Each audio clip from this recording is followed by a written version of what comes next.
일일 드라마나 주말 드라마는 돈이 안 돼서 안 만들고 있는 거고요. 미니 시리즈는 돈이 없어서 못 만들고 있는 겁니다. 드라마를 만드는 순간 6억 원 정도의 손실을 깔고 가야 되는 겁니다. 국내 시청자들에게 외면당해서 시청률이 1, 2% 나오는 드라마가 왜 계속해서 만들어지고 있는지에 대한 해답이 여기에 있습니다. 그러니까 지금 드라마는 국내 시청자들 보라고 만드는 것이 아닙니다.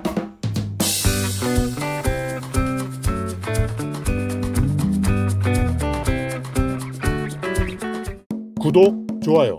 예술하는 당나귀 TV는 대한민국 예술 문화를 응원합니다. 자, 요즘 순댓국집 사장으로 유명세를 타고 있는 이장우 배우가 얼마 전에 한국 드라마판 개판됐다는 심경을 토로한 적이 있습니다. 주말 드라마 왕자로 군림하던 자기가 이제는 출연할 드라마가 없다는 한탄입니다.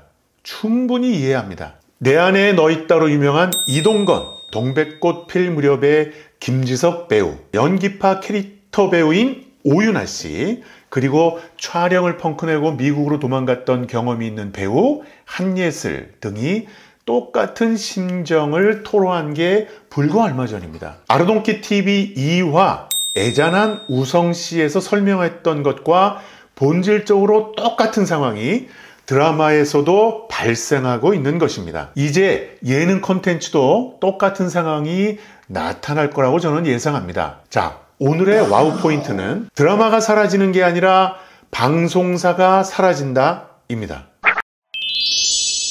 사실 드라마가 없어졌다고 연기자가 일이 없다는 건 부분적으로만 맞는 말입니다. 앞으로 드라마는 더 줄어들겠지만 연기자가 받아가는 출연료의 총액은 더 늘어날 수도 있습니다. 이게 창조산업의 속성입니다. 어떤 상황에서도 누군가는 엄청난 부를 획득하고 누군가는 출연 기회가 더 늘어나기도 합니다. 적응의 문제라는 것이죠. 현재 드라마 시장에 나타나는 특징을 고려할 때 연기자들은 두 가지 점을 고려해서 적응해야 합니다.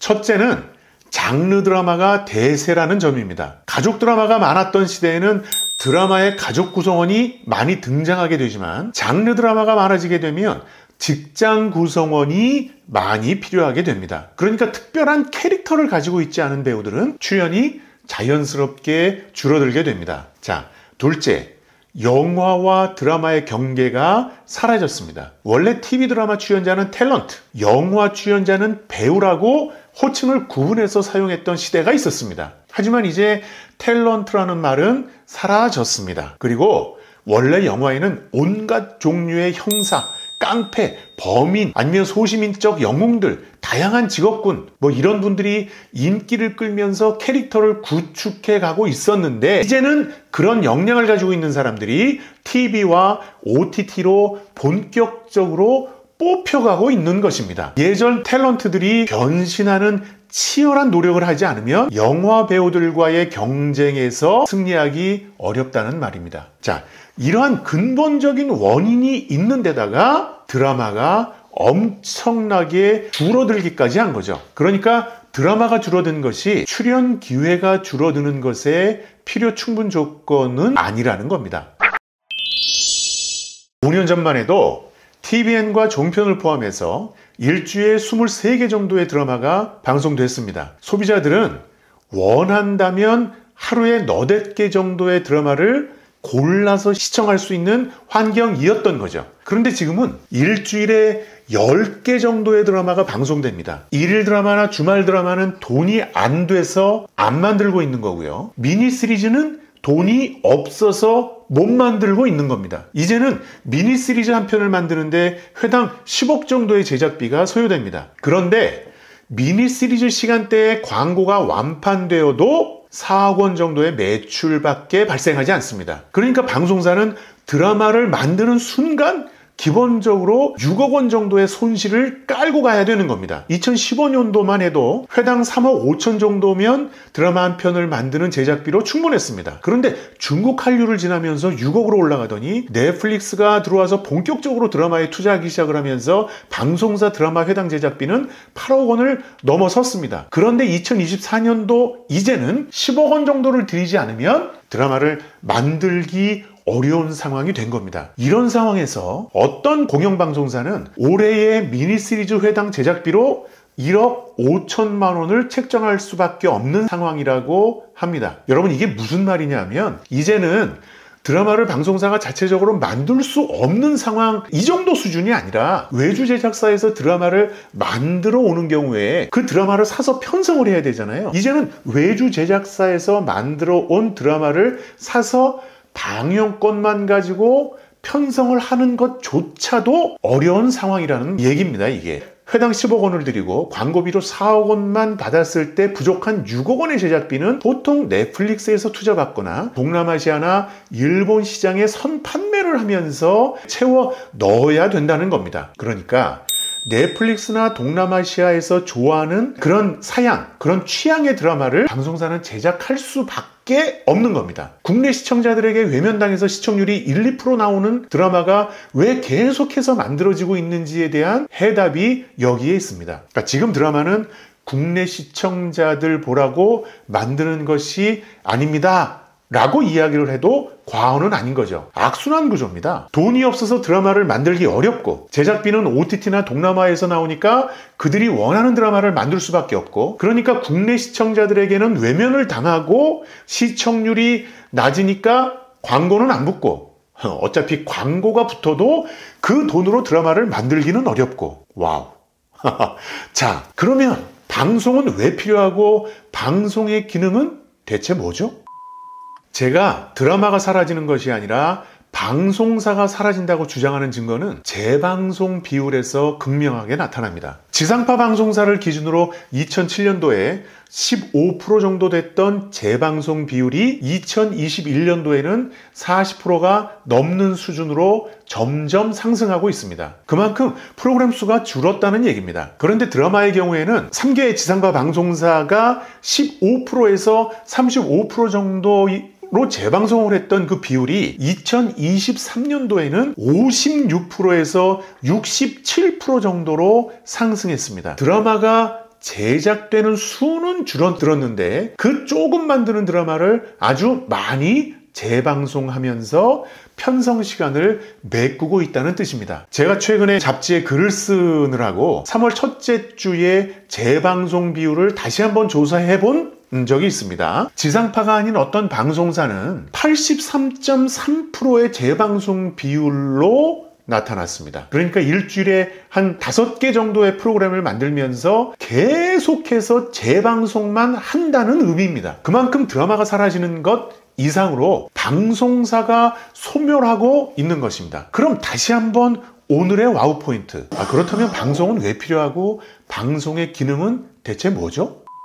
방송사는 자연도태하고 있습니다. 방송사가 이렇게 된 이유가 OTT 때문이라는 주장은 좀 불공평하고 부분적으로만 맞는 말입니다. OTT의 존재 때문이라는 외부 문제를 가져가서 지금 우리의 어떤 해결책을 찾고자 노력하기 때문에 우리 시장에 답이 없는 것처럼 생각이 되는 것이죠. 아르동키 2회에서 설명한 것처럼 OTT는 원래가 그런 사업자입니다. 문제의 핵심은 OTT를 몰랐다는 우리 내부의 문제가 있는 것이고, 그래서 OTT의 시장 진입에 맞설 준비를 못했다는 데에서 반성과 함께 문제의 해답을 찾으려는 노력을 시작해야 합니다. 그래서 오늘의 와우 포인트는 우리 방송사가 자연 도태하고 있는 이유입니다. 이유는 두 가지입니다. 첫째는 방송사의 구조적 관성입니다. 방송사는 변화를 두려워합니다. 내부 시장에서 먹고 살만할 때의 경험에서 벗어나지 못하면서 지금의 상황에 직면했다고 저는 생각합니다. 대표 당나귀가 2018년도에 MBC에서 내부 특강을 한 적이 있습니다. 그때 발제문의 제목이 누가 밀었어? 입니다. 이미 그때부터 방송사는 누가 왜 밀어서 낭떠러지 앞에 서 있는지를 모르는 정도의 위기 상황이었습니다. 하지만 그냥 좋은 시절에 하던 그대로 열심히만 하면 계속 잘 먹고 잘 살 줄 알고만 있었던 거죠. 끓는 물 속의 개구리와 똑같은 상황입니다. OTT의 속성을 몰랐고 2017년도부터 본격적으로 도전해오는 넷플릭스의 경쟁 전략에 무기력하게 손을 놓고 있었기 때문에 이길 수 없는 상황을 자초한 것입니다. 자, 둘째는 정부의 인식 부족, 그리고 안일함입니다. 우리 방송시장은 종편이 4개 생기는 시점부터 극심한 위기 상황에 직면했었습니다. 하지만 이 좁은 내수시장에 종편을 4개씩이나 풀어주면서 시장의 파이를 키우는 정책은 전혀 없었습니다. 그야말로 개싸움을 할 수밖에 없는 상황을 만들어 놓은 거죠. 좁은 내수시장 규모 때문에 글로벌 시장 개척이 반드시 필요한 시점임에도 불구하고 글로벌 시장 동향 파악이라거나 글로벌 시장 진출을 가능하게 하는 투자 여건을 전혀 만들어주지 않았습니다. 아직도 방송사는 외국인 투자를 받지 못합니다. 이건 너무 웃기는 일 아닙니까? 오징어 게임을 비롯해서 아주 많은 드라마가 글로벌 시장에서 그렇게 성공을 하고 있는데도 외국인은 우리 시장에 투자를 하지 못한다는 말입니다. 우리 정부는 방송을 아직도 정부가 가랑이에 끼고 키워줘야 하는 관리 대상으로 생각합니다. 해외 방송사나 제작사와 경쟁해서 외화를 벌어들여야 하는 대상으로 생각하지 않는다는 거죠. BTS와 함께 하이브가 돈을 버는데 연기자가 떼돈을 버는 상황에서 방송사는 적자에 허덕입니다. 그러면서 드라마 제작비 몇 푼을 투자해주고 드라마가 끝나면 나오는 그 스크롤에 첫 번째 자막으로 문화체육관광부, 한국컨텐츠진흥원 등의 제작 지원 자막을 크게 박으면서 국가가 컨텐츠 산업을 육성하고 있다는 생색내기에만 혈안이 되어 있습니다. 와우. 정말 너무 미안한 말이지만 K-팝은 국가가 간섭을 안 해서 대성공할 수 있었던 것입니다. 드라마는 더 그렇습니다.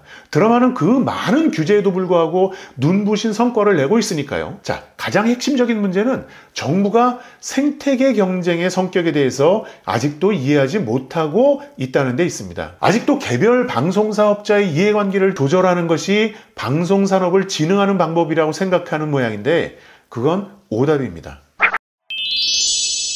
텔레비전 때문에 라디오가 사양산업이 됐던 것처럼 OTT 때문에 방송사는 자연 도태합니다. 사실 자연스러운 현상입니다. 컨텐츠를 유통하는 패러다임 자체가 변화하는데 우리 방송사는 그 변화에 적응하지 못하고 있었던 겁니다. 이러한 자연 도태 현상은 적자 생존하는 한 개의 방송사가 방송산업 전체를 더욱 강하게 한다는 논리에서 이해해야 합니다. 모든 방송사를 다 살려내야만 방송산업이 유지되는 것이 아니라 하나의 방송사라도 잘 나가는 곳, 잘나는 곳이 있어야만 방송산업 자체가 유지되고 경쟁력이 생길 수 있다는 의미입니다. 글로벌 OTT 때문에 이미 우리 방송사는 글로벌 시장에 편입되어서 글로벌 시장에서 경쟁하고 있습니다. 그렇다면 정부는 우리 방송사가 글로벌 시장에서 싸워 이길 수 있는 환경을 만들어 주어야 합니다. 외국인 투자를 허용해야 하고 방송사나 스튜디오 규모가 수십조 원 정도의 규모로 커지는 것을 적극 권장해야 합니다. 넷플릭스의 주식 시가총액은 보통 400조 원에서 420조 원 사이를 왔다 갔다 합니다. 삼성전자는 430조에서 440조 원 정도의 시가총액을 가지고 있는 주식회사입니다. 방송사 SBS의 시가총액은 5천억 원짜리 회사입니다. 아니 대체 어떻게 경쟁을 하겠습니까? 이게 문화부에서 방통위에서 나눠주는 제작 지원금으로 해결될 일입니까? 끝. 구독, 좋아요.